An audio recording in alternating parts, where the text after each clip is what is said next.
Hi అండి, అందరికీ నమస్కారం.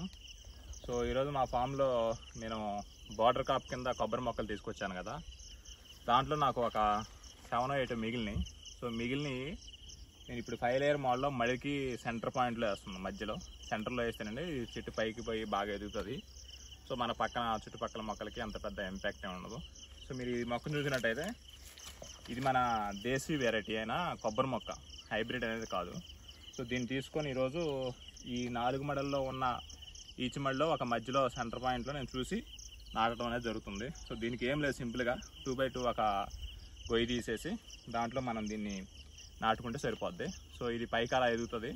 చుట్టుపక్కల ఉన్న మొక్కలకేం పెద్ద ఇంపాక్ట్ అనిపిస్తుంది, ఎందుకంటే ఇది కొబ్బరి చెట్టు అనేది బాగా హైట్ వెళ్తుంది కాబట్టి.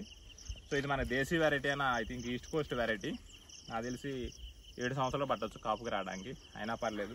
ఒకసారి కాపు స్టార్ట్ అయిందంటే మనకి 50-60 సంవత్సరాల దాకా క్రాప్ అనేది వస్తుంది. సో మీరు చూసినట్లయితే దీన్ని ఈరోజు నేను నాటుతున్నాను. చూడండి,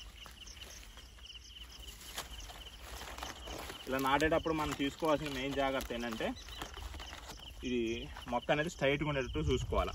స్ట్రైట్గా ఉండేటట్టు చూసుకుంటే అప్పుడు మనకి ట్రంక్ అనేది స్ట్రైట్గా వెళ్ళిపోతాయి భూమిలో నుంచి పైకి.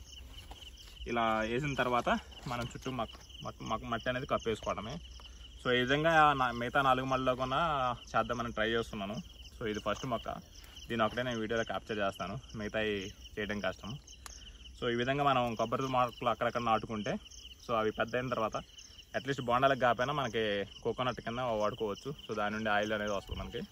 సో అది ప్లాను. సో ఎంతతో ఈ వీడియో అనేది ఆపడం జరుగుతుంది. Bye bye.